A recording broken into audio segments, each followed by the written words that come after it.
Halo teman-teman semua, pada kesempatan kali ini saya akan mengajak teman-teman untuk bersama-sama belajar mengenai biaya menurut akuntansi dan perpajakan.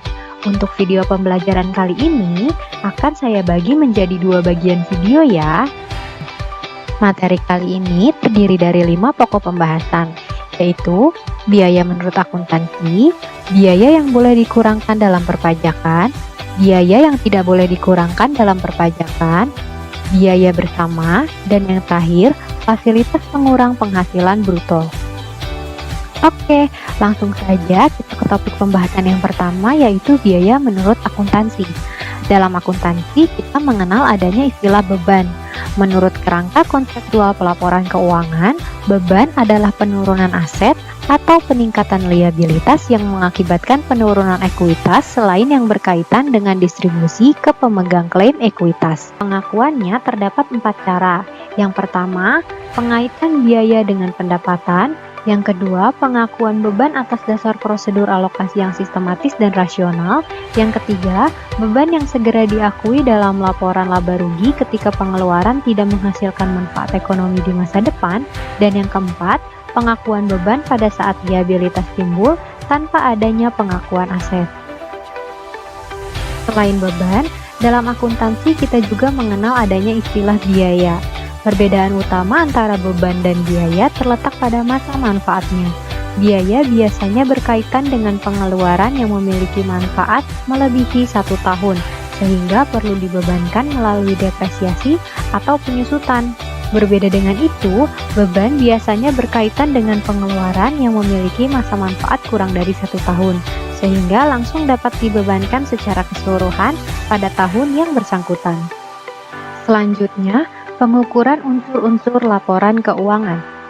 Dalam akuntansi, dikenal 2 metode dalam pengukuran unsur laporan keuangan, yaitu metode biaya historis, di mana unsur laporan keuangan dinilai menggunakan nilai pada saat unsur laporan keuangan tersebut diperoleh, dan metode biaya kini, yaitu di mana unsur dalam laporan keuangan dinilai menggunakan nilai wajar, nilai pakai dan nilai pemenuhan, maupun biaya kini yang terjadi saat ini.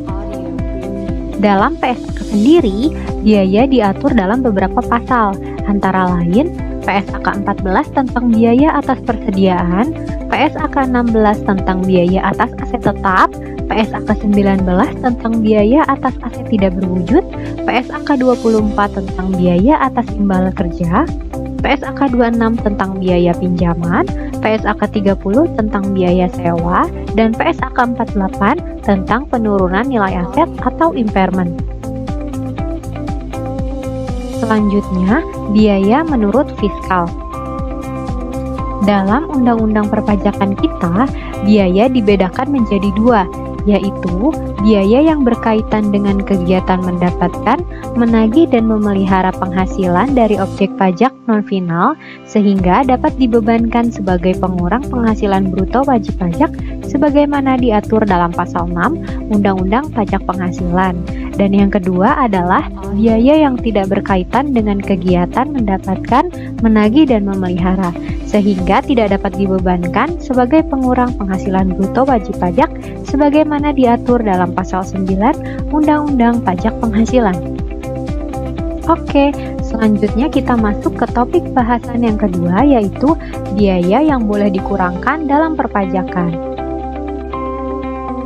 Menurut pasal 6 ayat 1 Undang-Undang Pajak Penghasilan, biaya yang dapat dikurangkan oleh perusahaan untuk menghitung penghasilan kena pajak adalah biaya yang digunakan untuk mendapatkan, menagih dan memelihara penghasilan, termasuk biaya yang secara langsung atau tidak langsung berhubungan dengan kegiatan usaha, penyusutan atas pengeluaran untuk memperoleh harta berwujud, dan amortisasi atas pengeluaran untuk memperoleh harta tak berwujud yang mempunyai masa manfaat lebih dari 1 tahun, iuran kepada dana pensiun yang pendiriannya telah disahkan oleh Menteri Keuangan, kerugian karena penjualan atau pengalihan harta yang dimiliki dan digunakan dalam perusahaan atau yang dimiliki untuk 3M penghasilan, kerugian selisih kurs mata uang asing, biaya penelitian dan pengembangan perusahaan yang dilakukan di Indonesia, biaya beasiswa, magang, dan pelatihan, piutang yang nyata-nyata tidak dapat ditagih, sumbangan dalam rangka penanggulangan bencana nasional, sumbangan dalam rangka penelitian dan pengembangan yang dilakukan di Indonesia, biaya pembangunan infrastruktur sosial, sumbangan fasilitas pendidikan, serta sumbangan dalam rangka pembinaan olahraga. Selanjutnya kita masuk ke biaya promosi. Pada dasarnya, biaya promosi merupakan biaya yang dapat dibebankan untuk mengurangi peredaran bruto perusahaan. Dengan syarat, perusahaan harus membuat daftar nominatif atas biaya promosi yang dikeluarkan dan melampirkannya pada saat menyampaikan SPT tahunan. Adapun daftar nominatif yang dimaksud paling tidak memuat nama, NPWP, alamat, tanggal, bentuk dan jenis biaya, jumlah biaya, nomor bukti potong, serta besarnya pajak penghasilan yang dipotong. Apabila perusahaan tidak membuat daftar nominatif atau membuat daftar nominatif namun tidak sesuai dengan ketentuan, maka atas biaya promosi yang telah dikeluarkan oleh perusahaan tidak dapat dibebankan sebagai pengurang penghasilan bruto perusahaan. Selanjutnya adalah pajak masukan yang tidak dapat dikreditkan. Pajak masukan yang tidak dapat dikreditkan sebagaimana disebutkan dalam pasal 9 ayat 8 Undang-Undang PPN dapat dikurangkan dari penghasilan bruto sepanjang dapat dibuktikan bahwa pajak masukan tersebut benar-benar telah dibayar dan berkenaan dengan pengeluaran yang berhubungan dengan kegiatan untuk 3M penghasilan. Kemudian ada jam sostek. Jam sostek dapat berupa jaminan kecelakaan kerja, jaminan kematian, jaminan pelayanan kesehatan, dan jaminan hari tua. Jam sostek yang dibayarkan oleh pemberi kerja dapat dibebankan sebagai biaya yang mengurangi penghasilan bruto perusahaan dan merupakan objek pajak PPh bagi karyawan yang menerima. Namun, khusus untuk jaminan hari tua, pengenaan PPh-nya akan ditangguhkan sampai dengan karyawan yang bersangkutan menerima manfaat dari JHT tersebut. Selanjutnya, kerugian selisih kurs mata uang asing. Kerugian selisih kurs mata uang asing merupakan biaya yang dapat dibebankan oleh perusahaan. Kerugian karena fluktuasi kurs mata uang asing diakui berdasarkan sistem pembukuan yang dianut dan dilakukan secara taat asas dan sesuai dengan standar akuntansi keuangan yang berlaku di Indonesia. Kemudian, ada biaya penelitian dan pengembangan yang dilakukan di Indonesia. Menurut pasal 6 ayat 1 huruf F Undang-Undang PPh, biaya penelitian dan pengembangan perusahaan yang dilakukan di Indonesia dalam jumlah yang wajar untuk menemukan teknologi atau sistem baru bagi pengembangan perusahaan boleh dibebankan sebagai biaya perusahaan. Kemudian, ada juga biaya beasiswa, magang, dan pelatihan. Pada dasarnya, biaya yang dikeluarkan oleh perusahaan untuk beasiswa, magang, dan pelatihan merupakan biaya yang dapat dibebankan guna mengurangi penghasilan bruto perusahaan dengan syarat memperhatikan kewajaran dan beasiswa diberikan kepada pelajar, mahasiswa, dan pihak lain. Selanjutnya yaitu piutang yang nyata-nyata tidak dapat tertagih. Syarat agar piutang yang nyata-nyata tidak tertagih dapat dibebankan sebagai pengurang penghasilan bruto adalah sebagai berikut. Yang pertama, telah dibebankan sebagai biaya dalam laporan laba rugi komersial. Yang kedua, wajib pajak harus menyerahkan daftar piutang yang tidak dapat ditagih pada DJP. Yang ketiga, piutang tersebut telah diserahkan perkara penagihannya kepada pengadilan negeri atau instansi pemerintah yang menangani piutang negara, atau adanya perjanjian tertulis mengenai penghapusan piutang atau pembebasan utang antara kreditur dan debitur yang bersangkutan, atau telah dipublikasikan dalam penerbitan umum atau khusus, atau adanya pengakuan dari debitur bahwa utangnya telah dihapuskan untuk jumlah utang tertentu. Syarat sebagaimana dimaksud pada angka 3 tidak berlaku untuk penghapusan piutang tak tertagih debitur kecil sebagaimana dimaksud dalam pasal 4 ayat 1 huruf K Undang-Undang Pajak Penghasilan. Kemudian selanjutnya adalah sumbangan. Sebagaimana telah kita bahas di awal, sumbangan merupakan salah satu biaya yang dapat dibebankan oleh perusahaan dengan ketentuan sumbangan diberikan dalam rangka penanggulangan bencana nasional, sumbangan diberikan dalam rangka penelitian dan pengembangan yang dilakukan di Indonesia, biaya pembangunan infrastruktur sosial, sumbangan untuk fasilitas pendidikan, dan sumbangan yang diberikan dalam rangka pembinaan olahraga. Besarnya nilai sumbangan dan atau biaya pembangunan infrastruktur sosial yang dapat dikurangkan dari penghasilan bruto untuk 1 tahun dibatasi tidak lebih dari 5% penghasilan neto fiskal tahun pajak sebelumnya dan telah memenuhi beberapa syarat, yaitu wajib pajak mempunyai penghasilan neto fiskal berdasarkan SPT tahunan PPh tahun pajak sebelumnya, pemberian sumbangan dan atau biaya tidak menyebabkan rugi pada tahun pajak sumbangan diberikan, didukung oleh bukti yang sah, lembaga yang menerima sumbangan dan atau biaya memiliki nomor pokok wajib pajak, kecuali badan yang dikecualikan sebagai subjek pajak sebagaimana dimaksud dalam Undang-Undang Pajak Penghasilan. Sebagai upaya penanganan pandemik yang saat ini menyerang, pemerintah melalui Direktorat Jenderal Pajak mengeluarkan Peraturan Pemerintah Republik Indonesia Nomor 29 Tahun 2020 tentang fasilitas PPh dalam rangka penanganan COVID-19. Berdasarkan Pasal 2 huruf B Jungto Pasal 4, sumbangan yang dapat dikurangkan dari penghasilan bruto adalah sumbangan dalam rangka penanganan COVID-19 di Indonesia yang disampaikan oleh wajib pajak kepada penyelenggara pengumpulan sumbangan, meliputi BNPB, BPBD, Kementerian yang menyelenggarakan urusan pemerintahan di bidang kesehatan, Kementerian yang menyelenggarakan urusan pemerintahan di bidang sosial, atau lembaga penyelenggara pengumpulan sumbangan. Sumbangan dalam rangka penanganan COVID-19 di Indonesia tersebut dapat dikurangkan dari penghasilan bruto dengan syarat didukung oleh bukti penerimaan sumbangan dan diterima oleh penyelenggara pengumpulan sumbangan yang memiliki nomor pokok wajib pajak. Untuk pada video bagian kedua ini, kita mulai dengan pembahasan terkait biaya yang boleh dikurangkan lainnya dengan pengaturan khusus. Biaya yang boleh dikurangkan namun dengan pengaturan khusus yang pertama adalah bunga deposito yang berasal dari dana pinjaman. Apabila jumlah rata-rata pinjaman sama besarnya dengan atau lebih kecil dari jumlah rata-rata dana yang ditempatkan sebagai deposito, maka beban bunga yang dibayarkan seluruhnya tidak dapat dibebankan sebagai biaya.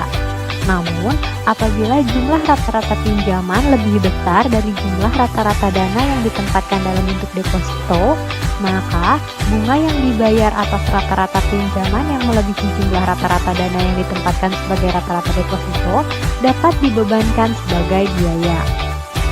Selanjutnya, perlakuan atas biaya pemakaian telepon seluler dan kendaraan perusahaan. Untuk telepon seluler, atas biaya perolehan atau pembelian telepon seluler yang dimiliki dan digunakan perusahaan untuk pegawai tertentu karena jabatan atau pekerjaannya dapat dibebankan sebagai biaya perusahaan sebesar 50% dan dibebankan melalui penyusutan aktiva tetap kelompok 1.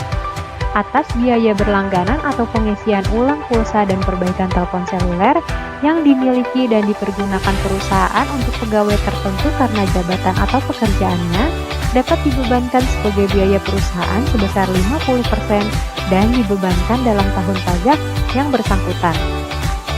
Sedangkan untuk kendaraan perusahaan, atas biaya perolehan atau pembelian atau perbaikan besar kendaraan bus, minibus, atau yang sejenis yang dimiliki dan dipergunakan perusahaan untuk antar jemput para pegawai dapat dibebankan seluruhnya sebagai biaya perusahaan melalui penyusutan aktiva tetap kelompok 2.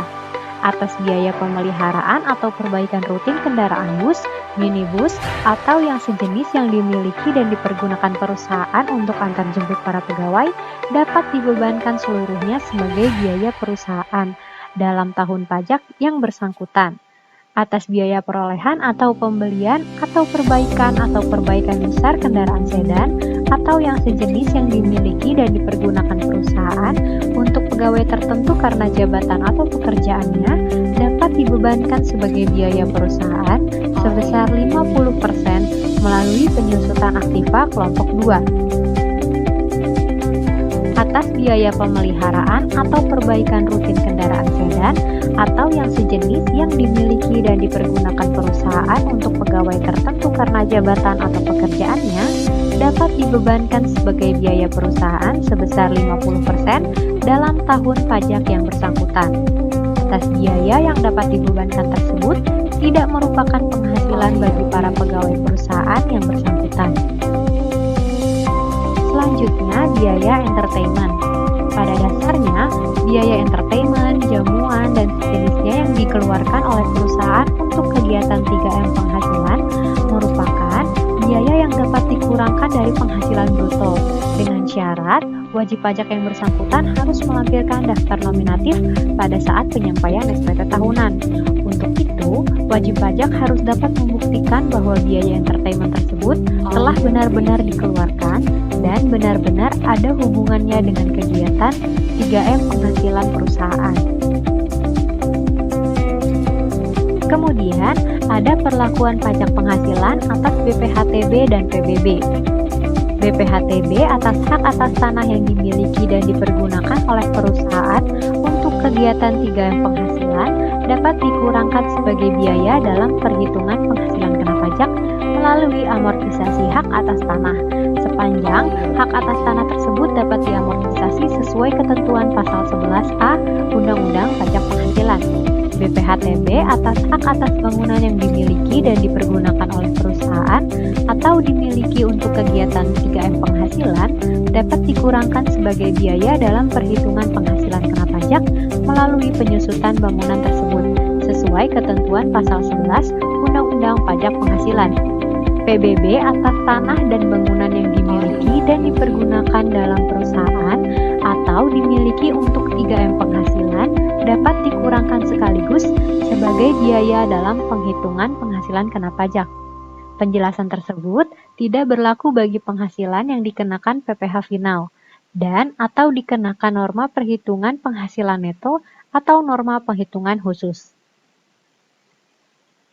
Selanjutnya, perlakuan terhadap PPh atas biaya perolehan perangkat lunak komputer. Atas biaya perolehan dan upgrade perangkat lunak komputer berupa program aplikasi umum yang dimiliki dan digunakan untuk kegiatan 3M penghasilan yang dikenakan PPh berdasarkan ketentuan umum Undang-Undang PPh, pembebanannya dilakukan sekaligus dalam bulan pengeluaran. Dalam hal program aplikasi umum tersebut diperoleh sebagai bagian dari harga pembelian perangkat keras komputer, pembebanannya sudah termasuk dalam penyusutan perangkat keras komputer tersebut. Atas biaya perolehan dan upgrade perangkat lunak komputer berupa program aplikasi khusus yang dimiliki dan digunakan untuk kegiatan 3M penghasilan yang dikenakan pajak berdasarkan ketentuan Undang-Undang PPh, pembebanannya dilakukan melalui amortisasi harta tak berwujud.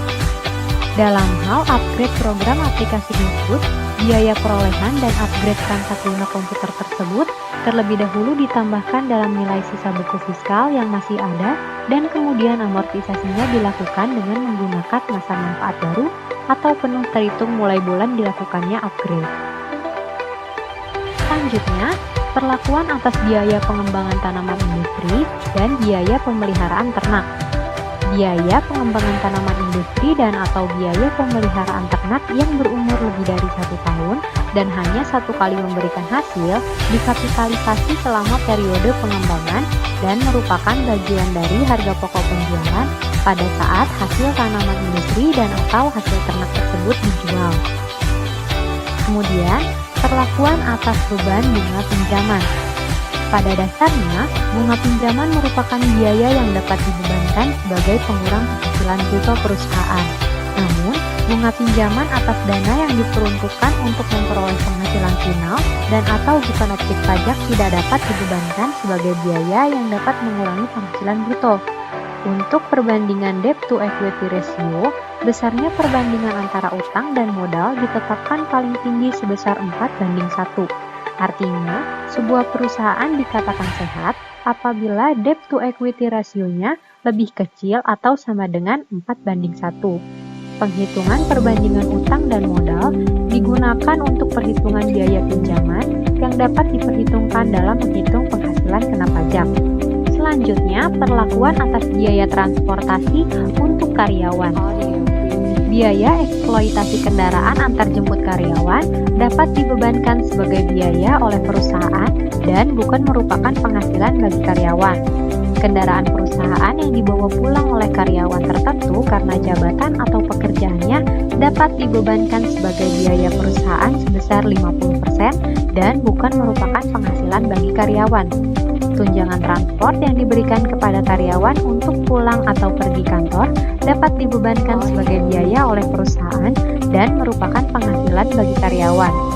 Biaya perjalanan dinas merupakan biaya yang dapat dibebankan sebagai biaya oleh perusahaan dan bukan merupakan penghasilan bagi karyawan sepanjang tidak terdapat unsur pengeluaran pribadi karyawan. Pakaian seragam karyawan dapat dibebankan sebagai biaya oleh perusahaan dan bukan merupakan penghasilan bagi karyawan, dengan syarat merupakan keharusan dengan alasan keselamatan. Contohnya adalah seragam satpam. Biaya yang boleh dikurangkan lainnya dengan pengaturan khusus yang terakhir adalah kompensasi kerugian. Rugi fiskal dapat dikompensasikan dengan laba fiskal tahun berikutnya sampai dengan 5 tahun berturut-turut. Jadi, apabila tahun 2010 PTX mengalami kerugian sebesar $1.000, maka kerugian tersebut dapat dikompensasikan dengan laba fiskal PTX tahun 2011 sampai dengan tahun 2015. Kita masuk ke topik pembahasan yang ketiga, yaitu biaya yang tidak boleh dikurangkan dalam perpajakan. Menurut pasal 9 ayat 1 Undang-Undang PPH, biaya yang tidak boleh menjadi pengurang penghasilan bruto perusahaan adalah pembagian laba dengan nama dan dalam bentuk apapun, biaya yang dikeluarkan untuk kepentingan pribadi pemegang saham, sekutu dan anggota, pembentukan dana cadangan, kecuali dana cadangan beberapa usaha tertentu sebagaimana diatur dalam pasal 9 ayat 1 Undang-Undang Pajak Penghasilan, premi asuransi kesehatan, kecuali dibayar oleh pemberi kerja dan dihitung sebagai penghasilan wajib pajak yang bersangkutan, jumlah pembayaran yang melebihi kewajaran kepada pemegang saham atau kepada pihak yang mempunyai hubungan istimewa sebagai imbalan sehubungan dengan pekerjaan yang dilakukan, natura dan kenikmatan kecuali penyediaan makanan dan minuman bagi seluruh pegawai, serta penggantian atau imbalan dalam bentuk natura dan kenikmatan di daerah tertentu, dan yang berkaitan dengan pelaksanaan pekerjaan yang diatur dengan atau berdasarkan peraturan Menteri Keuangan, pajak penghasilan, biaya yang dikeluarkan untuk kepentingan pribadi wajib pajak dan atau tanggungannya, harta yang dihibahkan, bantuan atau sumbangan, dan warisan, kecuali sumbangan sebagaimana dimaksud dalam pasal 6 ayat 1 huruf I sampai dengan huruf M, serta zakat yang diterima oleh badan amil zakat atau sumbangan keagamaan yang sifatnya wajib bagi pemeluk agama yang diakui di Indonesia yang diterima oleh lembaga keagamaan yang dibentuk atau disahkan oleh pemerintah yang ketentuannya diatur dengan atau berdasarkan peraturan pemerintah. Gaji yang dibayarkan kepada anggota persekutuan, firma atau perseroan komaniter yang modalnya tidak terbagi atas saham. Pengeluaran untuk 3M penghasilan yang mempunyai masa manfaat lebih dari 1 tahun tidak boleh untuk dibebankan sekaligus, melainkan dibebankan melalui penyusutan atau amortisasi sebagaimana dimaksud dalam pasal 11 atau pasal 11A. Dan terakhir, sanksi administrasi yang berkenaan dengan pelaksanaan perundang-undangan di bidang perpajakan. Topik pembahasan yang keempat yaitu biaya bersama. Menurut pasal 27 PP 94 tahun 2010, apabila wajib pajak memiliki usaha yang penghasilannya dikenai PPh yang bersifat final dan tidak final, menerima atau memperoleh penghasilan yang merupakan objek pajak dan bukan objek pajak, atau mendapatkan dan tidak mendapatkan fasilitas perpajakan sebagaimana diatur dalam pasal 31A Undang-Undang PPh, maka wajib pajak yang bersangkutan harus menyelenggarakan pembukuan secara terpisah. Bagi biaya bersama yang tidak dapat dipisahkan dalam rangka penghitungan, besarnya penghasilan kena pajak, pembebanannya dialokasikan secara proporsional. Alokasi biaya bersama tersebut didasarkan pada proporsi penghasilan yang merupakan objek pajak non-final, proporsi penghasilan yang merupakan objek pajak final, dan proporsi penghasilan yang bukan merupakan objek pajak. Semakin besar jenis suatu penghasilan, maka semakin besar pula biaya yang dialokasikan pada penghasilan tersebut dan sebaliknya. Oke, sekarang kita masuk ke topik pembahasan yang terakhir, yaitu fasilitas perpajakan. Yang pertama, fasilitas pengurangan penghasilan bruto atas penyelenggaraan kegiatan praktik kerja, pemagangan, dan atau pembelajaran. Menurut pasal 29B PP nomor 94 tahun 2010, STDD PP nomor 45 tahun 2019, kepada wajib pajak badan dalam negeri yang menyelenggarakan kegiatan praktik kerja, pemagangan, dan atau pembelajaran dalam rangka pembinaan dan pengembangan sumber daya manusia berbasis kompetensi tertentu dapat diberikan pengurangan penghasilan bruto paling tinggi 200% dari jumlah biaya yang dikeluarkan untuk kegiatan praktik kerja, pemagangan, dan atau pembelajaran. Pengurangan penghasilan bruto paling tinggi 200% tersebut terbagi menjadi dua hal, yaitu pengurangan penghasilan bruto sebesar 100% dari jumlah biaya yang dikeluarkan untuk kegiatan praktik kerja, pemagangan, dan atau pembelajaran, dan tambahan pengurangan penghasilan bruto sebesar paling tinggi 100% dari jumlah biaya yang dikeluarkan untuk kegiatan praktik kerja, pemagangan, dan atau pembelajaran.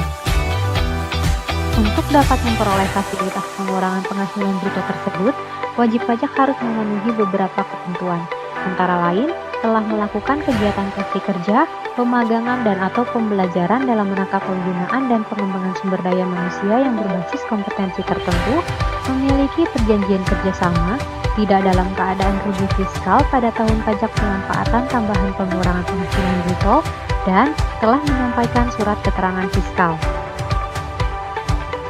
Adapun definisi dari kompetensi tertentu adalah kompetensi yang diajarkan kepada sekolah menengah kejuruan dan atau madrasah alias kejuruan untuk siswa, pendidik dan atau tenaga kependidikan, perguruan tinggi program diploma pada program vokasi untuk mahasiswa, pendidik dan atau tenaga kependidikan, dan atau balai latihan kerja untuk perorangan, serta peserta latih, instruktur dan atau tenaga kepelatihan, dan tercantum di dalam lampiran A, PMK nomor 128.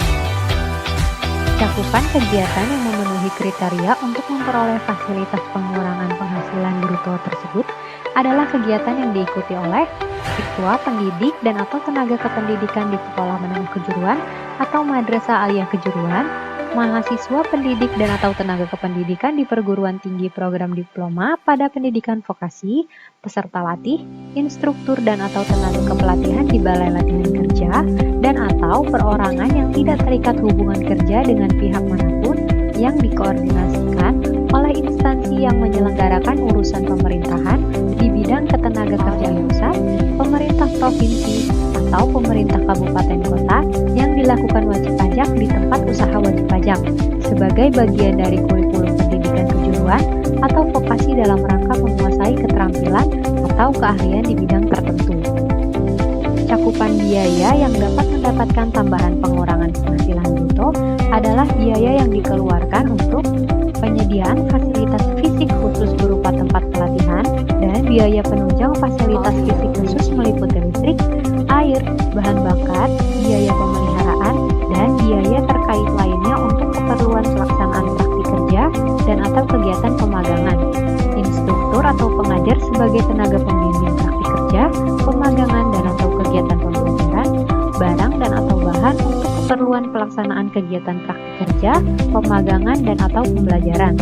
Honorarium atau pembayaran sejenis yang diberikan kepada siswa, mahasiswa, peserta latih, perorangan yang tidak terkait hubungan kerja dengan pihak manapun, pendidik atau pelatih, tenaga kependidikan atau kepelatihan, dan atau instruktur yang merupakan peserta praktik kerja dan atau pemagangan, dan atau biaya sertifikasi kompetensi bagi siswa, mahasiswa, peserta latih, perorangan yang tidak terikat hubungan kerja dengan pihak manapun, pendidik atau pelatih, tenaga kependidikan atau kepelatihan, dan atau instruktur yang merupakan peserta praktik kerja dan atau pemagangan oleh lembaga yang memiliki kewenangan melakukan sertifikasi kompetensi sesuai peraturan perundang-undangan. Selanjutnya, fasilitas pengurangan penghasilan bruto atas kegiatan penelitian dan pengembangan tertentu di Indonesia. Menurut pasal 29C PP nomor 94 tahun 2010, sebagaimana telah diubah dengan PP nomor 45 tahun 2019, kepada wajib pajak badan dalam negeri yang melakukan kegiatan penelitian dan pengembangan tertentu di Indonesia dapat diberikan pengurangan penghasilan bruto paling tinggi 300% dari jumlah biaya yang dikeluarkan untuk kegiatan penelitian dan pengembangan tertentu di Indonesia yang dibebankan dalam jangka waktu tertentu. Ketentuan lebih lanjut pemberian fasilitas tersebut diatur dengan Peraturan Menteri Keuangan. Sekarang kita telah sampai di penghujung materi pada hari ini. Demikian sekilas penjelasan mengenai biaya menurut akuntansi dan perpajakan. Semoga pembelajaran hari ini bermanfaat bagi kita semua.